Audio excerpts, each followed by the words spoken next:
Assalamualaikum warahmatullahi wabarakatuh. Alhamdulillah.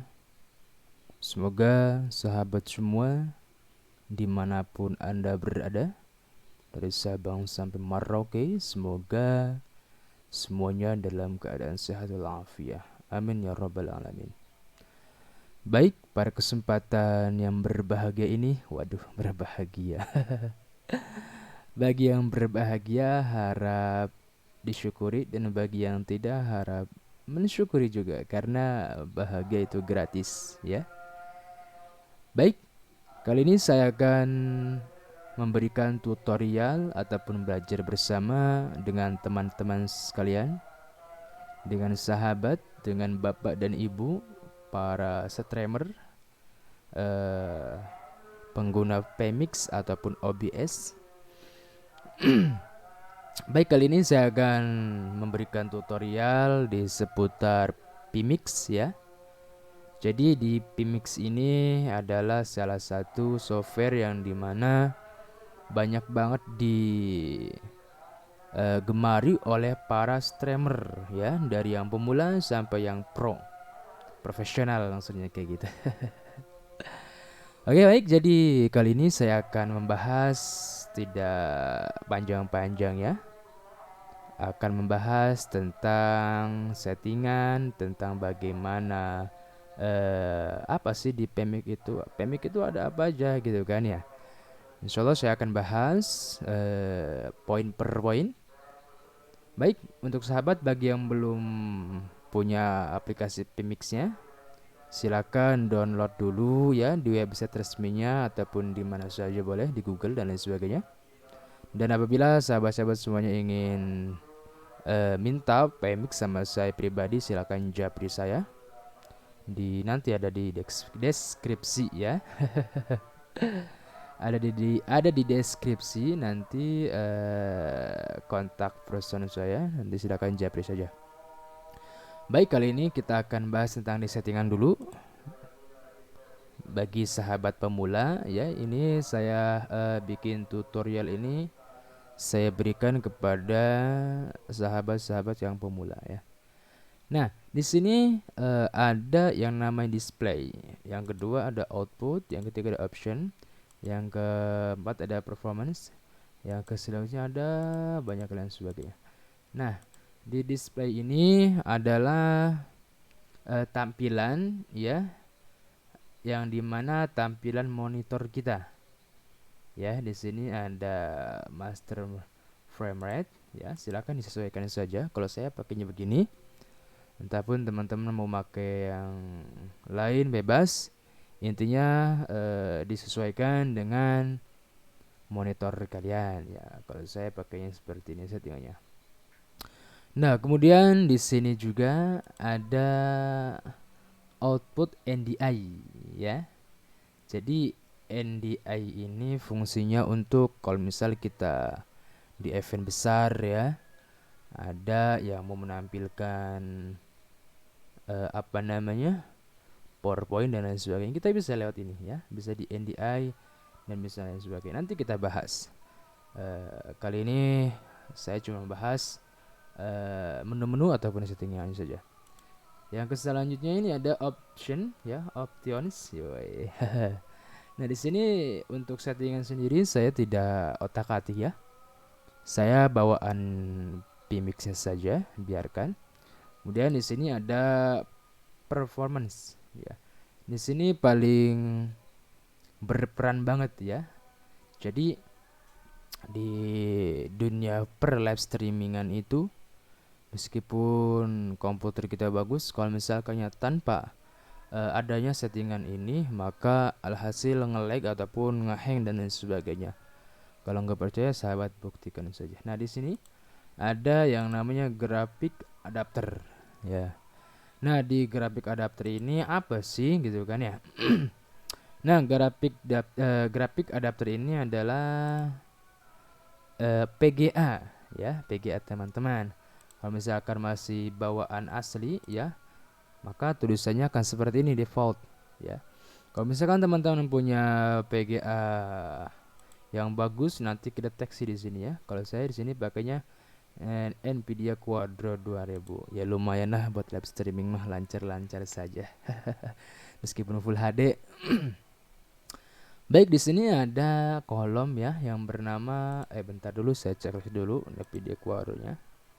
Ya, di sini ada low latency capture, yang kedua ada high input performance smart. Nah, di sini adalah kalau misalkan capture teman-teman sudah dipilih, nah kemudian di kolom yang pertama ini silakan di checklist saja. Nah, dan yang kedua ini kalau misalkan capture teman-teman melebihi daripada 3 GB ya, ataupun 4 GB boleh checklist. Tapi kalau saya mah ini cuma 1 GB doang, jadi ya nggak usah di checklist seperti itu. Nah, kalau di bawah ini silakan, yang penting ya, yang gak di checklist itu ini doang. Tergantung teman-teman. Kalau misalkan punya teman-teman lebih daripada 4 GB, silakan boleh di checklist ataupun 3 GB ya.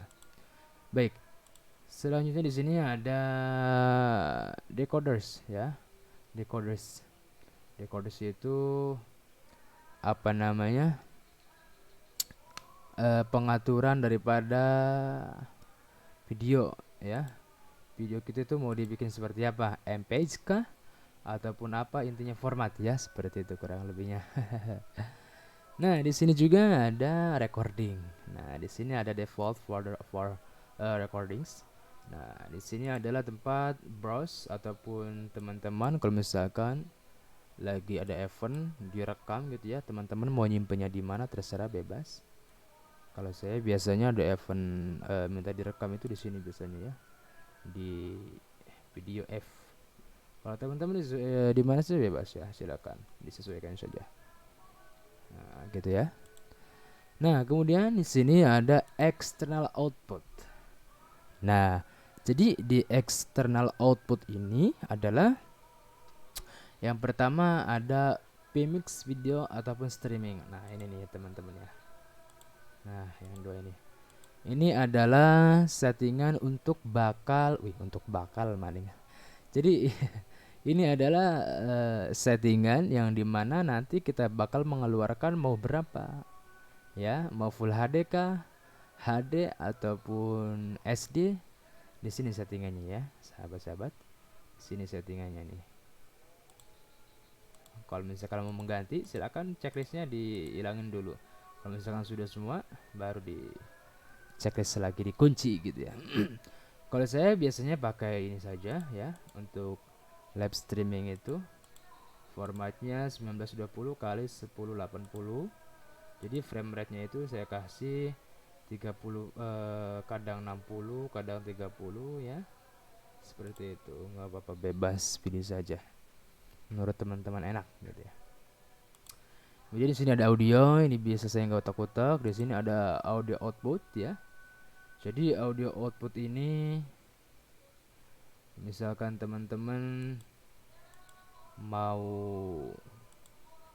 apa namanya sambil controlling ya, ataupun ada mic di sini pengaturannya. Nanti lain kali saya akan bahas lagi lain waktu.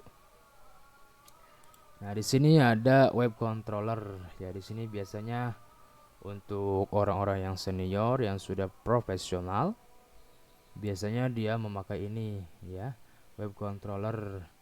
Sebetulnya kita juga bisa ya, cuman biasa orang-orang profesional itu memakainya minim budget, itu biasanya pakai HP dan lain sebagainya buat kontrol jarak jauh seperti itu. Dan ini biasanya dipakai untuk kekurangan personil ataupun dan lain sebagainya. Kita boleh pakai controller ini dengan cara pakai smartphone kita ya, HP, tablet dan lain sebagainya. Nah, kemudian di sini ada tadi light. Nah, tadi light ini biasanya controller juga, cuman bedanya sama ini apa ya? Ini kayak semacam tanda-tanda gitu tuh, wih di tanda-tanda. Jadi ini cuman tali lights ini biasanya dia itu pakai lampu ya. Misalkan hijau lagi standby, lagi nyala kayak gitu ya. Nah, kemudian di sini ada shorts. Shorts ini adalah di mana tempat perpindahan kamera 1 dan kamera 2. Tidak mesti kamera ya. Kita mau pakai overlay dan lain sebagainya bisa di sini kita atur seperti itu. Kalau saya ini Tombol A saya biasa digunakan untuk kamera satu biasanya kalau saya. Terus fungsinya fade, durasinya 1000, inputnya blank. Nanti tergantung di sini nanti kita detek ya. Kalau misalkan yang butuhnya kamera berarti kamera seperti itu. Nah, dan yang kedua ada activators ya. Jadi ini saya nggak pernah utak-utak, langsung aja lewat. Di sini ada deskripsi sama juga saya nggak pernah utak-utak. Kemudian di sini ada bot ya tentang PMix ini. Kebetulan saya juga sudah memakai PMix Pro ya. Tadi saya sudah sampaikan kepada sahabat-sahabat semua yang mau filenya silahkan japri saya, nanti ada di deskripsi ya kontak person saya seperti itu. Nah kalau misalkan ini sudah semua teman-teman udah tahu udah menguasai silakan boleh oke aja. Oke seperti itu teman-teman. Jadi intinya PMix ini adalah salah satu software yang dimana pada zaman ini sangat dibutuhkan terutama kepada streamer ya dan lain sebagainya. Bahkan di dunia perkuliahan pun dipakai. Bisa buat apa namanya? Presentasi, bisa buat Zoom meeting, biasanya dosen-dosen itu ya memakainya. Seperti itu.